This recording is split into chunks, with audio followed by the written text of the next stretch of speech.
नमस्कार, आप देख रहे हैं यू न्यूज़ यूपी और मैं हूं राहुल सिंह। यूपी गुनाह में गुनाह की एक और सच्ची सनसनीखेज खबर लेकर मैं आपके सामने हाजिर हूं। 5 महीने की गर्भवती पत्नी अपने घर से दवा कहने की बात कहकर दवा लेने की बात कहकर घर से निकलती है अपने ससुराल से और फिर वो घर वापस नहीं आती। 15 मार्च को जो है बबीता गुप्ता जो है शादीशुदा थी, 5 माह की गर्भवती थी, 1 साल हुए शादी के थे और वो दवा कहने की बात करके अपने घर से निकलती हैं और इसके बाद वो लापता हो जाती है। इस दौरान घर वाले उसकी खोजबीन करते हैं लेकिन उसका कुछ पता नहीं चलता। 2 दिन बाद जो है महिला का लाश, जो बबीता गुप्ता था, उसकी लाश जो है नहर में उतराते हुए लोगों ने देखा, तब हड़कंप मच गया। हर किसी को यह था कि कौन इतना बेरहम हो सकता है कि एक 5 महीने की प्रेग्नेंट लड़की को मौत की घाट उतार दे। पुलिस के सामने चुनौती बहुत सारी थी कि वो इस हत्याकांड का खुलासा करना है। सबसे बड़ी बात पुलिस के लिए यह था कि आखिर हत्यारा कौन है।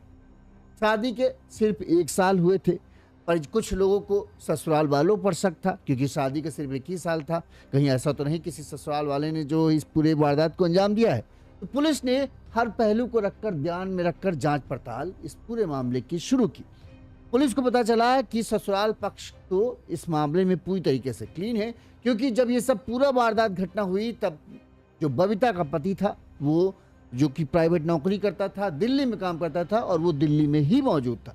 अब ऐसे में था कि आखिर यूपी के प्रतापगढ़ जिले के अंदर किसने 5 महीने की प्रेग्नेंट बबीता को मौत के घाट उतार दिया। पुलिस ने पूरे मामले की जांच पड़ताल गहनता से शुरू की। कॉल डिटेल, सर्विलांस, तमाम पहलुओं को ध्यान में रखकर जांच जब पुलिस ने शुरू की तो फिर एक चौंका देने वाला खुलासा हुआ। पता चला कि भले ही बबीता की शादी किसी से हुई हो, लेकिन 1 साल पहले हो चुकी हो, लेकिन दिल में बबीता के कोई और बसता था और वो शादी से पहले का रिश्ता था। यही रिश्ता बबीता के लिए काल बन गया और जिसे बबीता दिलो जान से चाहती थी। एक पति था बबीता का जो बबीता के लिए दिलो जान से जुटा हुआ था, दिन रात काम करता था ताकि आने वाले बच्चे को वो सारी खुशियां दे सके। लेकिन यहाँ पर बबीता अपने पति को धोखा दे रही थी। बबीता अपने पुराने प्रेमी से मिलती जुलती थी। इस दौरान जब वो 5 माह की गर्भवती हुई तो प्रेमी के मुताबिक बबीता ने उस पर दबाव बढ़ाना शुरू कर दिया कि अब वो अपने पति के साथ नहीं रहना चाहती और उसे बबीता को अपने साथ रखना पड़ेगा। जब बबीता का लगातार दबाव बढ़ता जा रहा था, वहीं दूसरी तरफ अब चूंकि बबीता प्रेग्नेंट हो चुकी थी तो जो प्रेमी को चाहिए था, प्रेमी को बबीता से प्यार नहीं था, प्रेमी को बबीता के जिस्म से प्यार था, तो वो जरूरत पूरी नहीं हो रही थी। दूसरी तरफ प्रेमी की कहीं और शादी हो चुकी थी, लिहाजा अब प्रेमी बबीता से छुटकारा चाहता था। लेकिन बबीता जिद पर अड़ी थी कि मुझे तुमसे शादी करनी है, चाहे जो कुछ करो, मैं तुम्हारे साथ ही रहूंगा। लिहाजा प्रेमी ने ये नहीं सोचा कि बबीता 5 माह की गर्भवती है। उसे लगा कि बबीता इससे पहले उसके गले की फांस बने, लिहाजा उसने बबीता को बड़ी ही चालाकी से मौत के घाट उतार दिया और फिर उसकी लाश को नहर में फेंक दिया, जिसके बाद लोगों को लाश मिलती है और फिर हड़कंप मचता है। यहां पर एक तरीके से कहें धोरे धोखे की कहानी है। एक तरफ वो पत्नी जो पति है, जो अपनी पत्नी पर भरोसा करके बाहर काम कर रहा था और उसे इस बात का था कि हाँ पत्नी के प्रेग्नेंट है, उसको अच्छी ज़रूरत के जो आगे आने वाली जो ज़रूरतें हैं वो बढ़ने वाली हैं, लिहाजा अच्छी कड़ी मेहनत करनी है ताकि अपनी पत्नी और बच्चों को खूब वो सुख सुविधाएं दे सके। पत्नी उसके इस भरोसे को तोड़ रही थी, पीठ पीछे उसको धोखा दे रही थी। वहीं दूसरी तरफ पत्नी जिसे दिलो जान से चाहती थी, जिसे ये मानती थी कि भला पति उसे क्या प्यार दे पाएगा जो उसका प्रेमी उसे प्यार देता, लेकिन उसकी भी ये गलतफहमी। प्रेमी अब सिर्फ प्रेमिका को अपनी जरूरत पूरी करने के लिए इस्तेमाल कर रहा था। जब प्रेमिका ने साथ रहने की जिद पकड़ ली तो फिर उसने उसे एक झटके में ही झटक कर हमेशा के लिए मौत की नींद सुला दिया। कैसे पूरा घटनाक्रम है, क्या ये पूरी कहानी है, हम आपको विस्तार से बताएंगे ताकि सबको समझ में आए। जो आजकल नए जोड़े जो शादी में बनते हैं ना, वो अपने पुराने रिश्तों को कई बार नहीं भूल पाते। उनको सबक मिलेगा कि हर आदमी जो आपसे प्यारी प्यारी बातें करता है, मीठी मीठी बातें करता है, ज़रूरी नहीं वो आपका केयर करता है। और जो आदमी जिसके साथ आपकी शादी हुई, हो सकता है वो आपको सही पूरा समय नहीं दे पा रहा हो क्योंकि काम में व्यस्त है, लेकिन असल में वो आपके लिए ही दिन रात खटता है, क्योंकि उसका चिंता इस बात की है कि जितना पैसा कमाएगा उतना ही अपनी पत्नी और अपने परिवार को वो खुशहाल बना पाएगा। चलिए पूरी खबर हम आपको विस्तार से बताते हैं ताकि आपको पूरा घटनाक्रम समझ में आए। ये घटना जो है यूपी के प्रतापगढ़ जिले की है। इससे पहले हमारी एक छोटी सी अपील, अगर आपको हमारी खबर अच्छी लगती है, आपको लगता है हम सही तरीके से खबरें दिखा रहे हैं, तो आप हमें आर्थिक तौर पर सहयोग कर सकते हैं। हमारा फ़ोन पे नंबर स्क्रीन पर फ्लैश हो रहा है। इस नंबर पर आप अपने सामर्थ्य, अपने क्षमता, अपने खुशी से हमें आर्थिक तौर पर मदद भेज सकते हैं, जैसे कि हमारे इन दर्शकों ने हमें मदद भेजी है। मुन्नीलाल मुंडा जी ने हमें 100 रुपये भेजे, गुड्डन अग्निहोत्री जी ने हमें 800 रुपये मदद भेजी है, वहीं कृष्णलाल पाल यादव जी ने भी हमें 200 रुपये भेजे। हम इन सभी के आभारी हैं और इसी तरह से उम्मीद करते हैं कि हमें अपना सहयोग देते रहें। साथ ही अगर आप भी देना चाहें तो हमारा फ़ोन पे नंबर स्क्रीन पर फ्लैश हो रहा है। इस नंबर पर आप अपने सामर्थ्य अनुसार हमें मदद कर सकते हैं। चलिए अब पूरी खबर हम आपको विस्तार से बताते हैं ताकि आपको पूरा घटनाक्रम समझ में आ जाए। तस्वीर आप देख रहे हैं, ये तस्वीर है बबीता गुप्ता की, और इस तस्वीर के बाद इनके प्रेमी की तस्वीर आएगा जिसका नाम अनुज सिंह बताया जा रहा है। ये पूरी घटना जो है यूपी के प्रतापगढ़ जिले के है और संग्रामगढ़ थाना क्षेत्र का ये पूरा मामला है। संग्रामगढ़ थाना क्षेत्र के मदनगढ़ बेल्हा में सुनील कुमार रहते हैं। अप्रैल 2025 में इनकी शादी बबीता गुप्ता उम्र करीब 25 साल से हुई थी। बबीता लालगंज की रहने वाली थी। बबीता 5 महीने की बताते हैं कि हाल फिलहाल में प्रेग्नेंट थी। शादी के 1 साल हुए थे और जो सुनील कुमार हैं बताते हैं कि दिल्ली में ये प्राइवेट नौकरी करते हैं। इस समय जब ये पूरा घटनाक्रम होता है, सुनील दिल्ली में ही अपने काम में व्यस्त थे। वहाँ पर बताते हैं कि घर वालों ने बताया, जो सुनील कुमार के घर वाले हैं, कि 15 मार्च को जो है बहू ने हमसे कहा, चूंकि गर्भवती थी, वो 15 मार्च को दवा लेने के लिए घर से निकलती है, लेकिन इसके बाद वो घर वापस लौट कर नहीं आती। लालगंज थाने में जब परिजन सुबह से शाम हो जाते तब तक बहू नहीं आती तो परिजन परेशान हो जाते हैं। अब वो बहू की तलाश में जुटते हैं। मायके में पता करते हैं कि क्या बहू आई है। मायके वाले कहते नहीं, हमारे यहाँ तो नहीं आई। जो सहेलियाँ जिनसे वो बातचीत करती थी उन सभी घरों में पता किया जाता है कि क्या बबीता घर आई है, तो वहाँ से भी रिस्पॉन्स नेगेटिव आता है कि नहीं, हमने यहाँ तो नहीं आई, ना ही उसने कोई फ़ोन आया। इधर फ़ोन मिलाया जा रहा तो बबीता का फ़ोन भी स्विच ऑफ। तुरंत ही घर वालों ने सबसे पहले इस बात की सूचना पति सुनील कुमार को दी कि ऐसा ऐसा घटनाक्रम है। दवा लेने की बात कहकर निकली थी लेकिन वापस नहीं, कहीं कुछ अनहोनी तो नहीं हो गई। घर वालों को अब अनहोनी का डर सता रहा था, कहीं ऐसा तो नहीं बहू को किसी ने अपहरण कर लिया और कहीं कोई, चूंकि गहने वहने भी पहने रहते तो कहीं लूटपाट के इरादे से हत्या तो नहीं कर दी गई।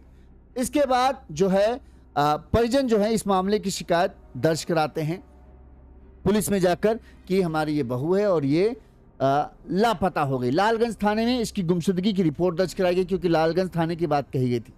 17 मार्च 2026 को पुलिस और घरवाले अभी बबीता की तलाश कर ही रहे थे कि 17 मार्च 2026 को गोंदाही गांव के पास शारदा सहायक नहर में एक शव उतराता हुआ मिला। ये इलाका जो है जहां पर लाश मिली थी वो संग्रामगढ़ थाना क्षेत्र में आता था। लिहाजा लोगों ने जब महिला की लाश को उतराते हुए देखा तो तुरंत ही इस बात की सूचना संग्रामगढ़ थाने को दी। थाना पुलिस को सूचना मिली, पुलिस मौके पर पहुंची, पुलिस ने शव को कब्जे में लिया और फिर उसको पोस्टमार्टम वगैरह के लिए भेजा। इस दौरान शव की पहचान करने में पुलिस टीम जुट गई। आसपास के थानों से पता किया गया तो पता चला कि जिस एक 25 साल की महिला के लापता होने की सूचना लालगंज थाने में दर्ज कराई गई है। लिहाजा संग्रामगढ़ थाने की पुलिस लालगंज थाने से संपर्क करती कि भाई हमें एक लाश मिली है जिस लाश के पास से ऐसे ऐसे कपड़े थे जो पहने हुए थे और उम्र भी 25 से 30 साल के बीच की लग रही। लिहाजा लालगंज पुलिस ने तुरंत ही जो बबीता गुप्ता है उनके घर वालों से संपर्क किया कि ऐसा ऐसा एक बॉडी मिली है और ऐसा लग रहा है कि ये लाश जो है बबीता की। किसी तरह से घर वाले डरते डरते पोस्टमार्टम हाउस पहुंचे। यहाँ पर उन्होंने जैसे ही बॉडी देखी घर वालों को गहरा झटका लगा। ये लाश बबीता की थी। घर वालों का रो रो कर बुरा हाल था। जिस तरह से बबीता की लाश थी वो साफ बता रही थी कि बबीता की बड़ी ही बेदर्दी से हत्या की गई है, क्योंकि उसका चेहरा सूजा हुआ था, मुंह से खून निकल रहा था और गले पर भी उंगलियों के निशान दिख रहे थे। इससे लग रहा था कि उसके साथ मारपीट की गई है और फिर उसकी गला दबाकर या किसी और चीज से जो है गला कसकर जो है उसकी हत्या की गई। लिहाजा पुलिस ने शव को पोस्टमार्टम के लिए भेजा। पोस्टमार्टम रिपोर्ट से भी ये साफ हो गया कि हाँ, बबीता की हत्या की गई। अब पुलिस इस पूरे मामले की जांच में जुट जाती है कि आखिर हत्यारा हो कौन सकता है। घर वालों से पूछताछ की जाती है, ससुराल वालों से, मायके वालों से पूछा जाता है क्या किसी पर शक, क्या किसी रंजिश।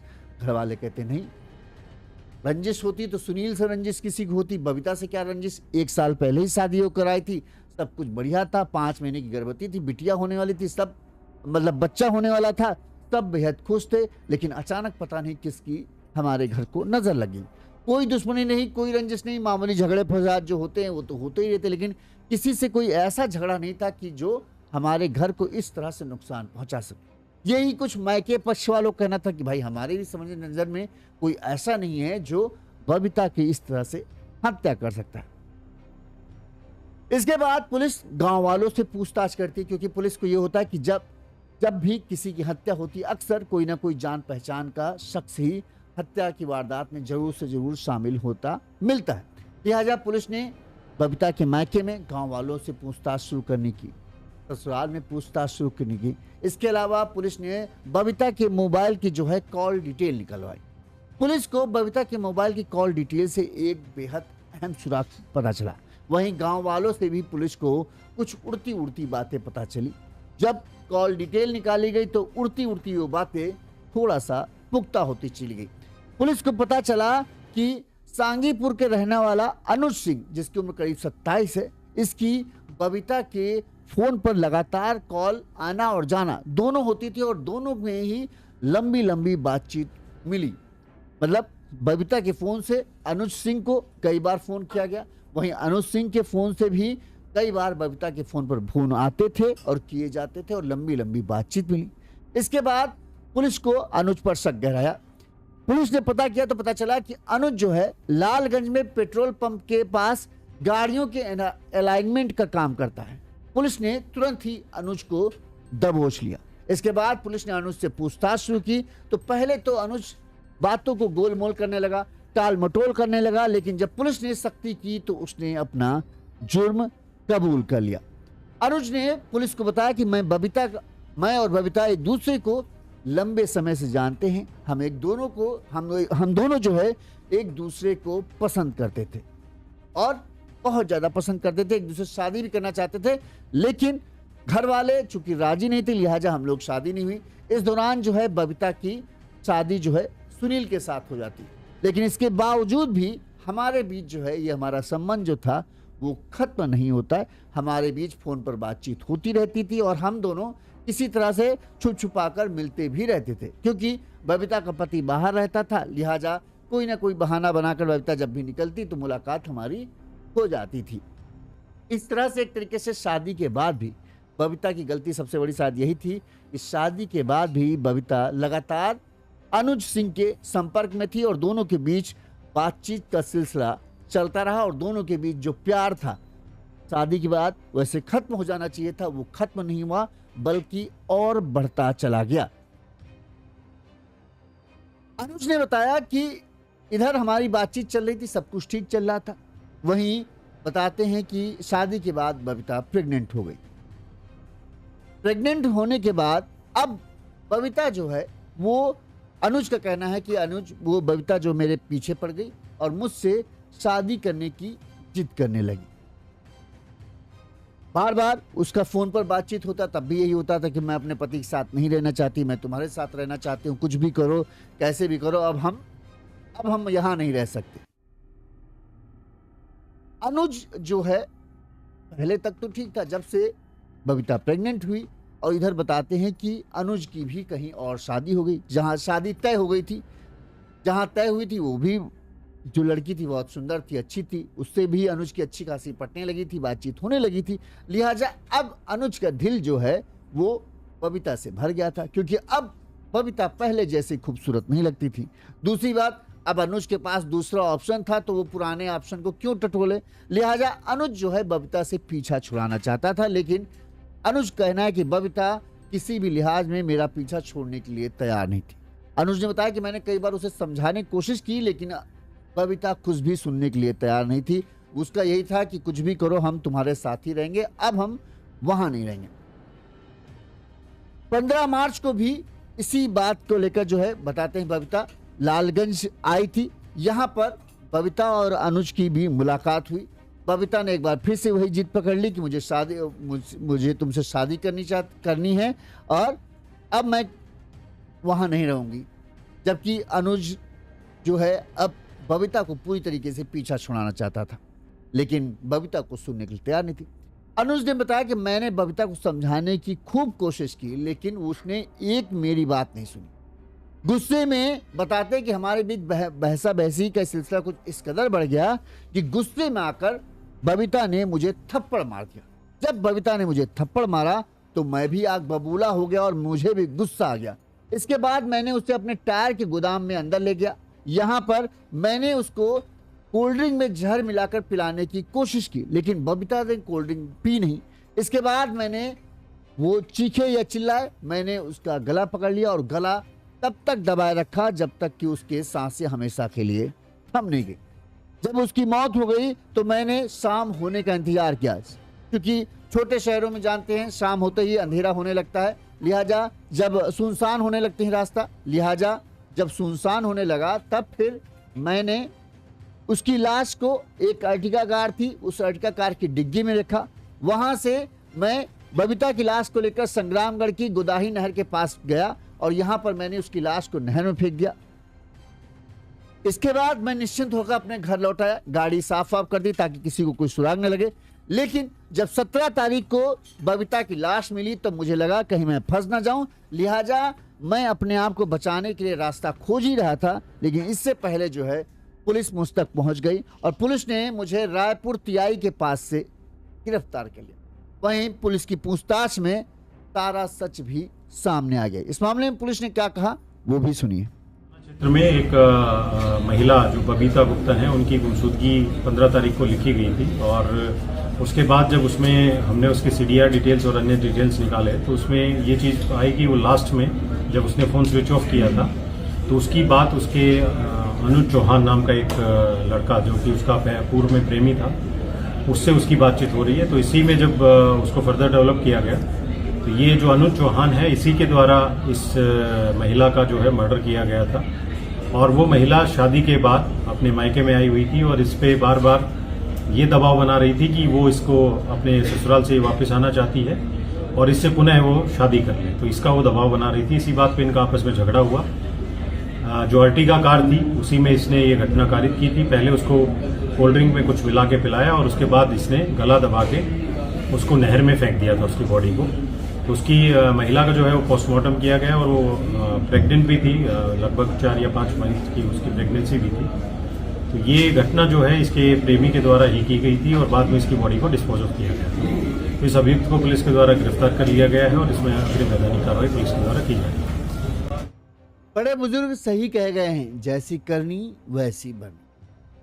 आप अगर किसी को धोखा दे रहे होगे तो आपको भला धोखा कैसे नहीं मिलेगा।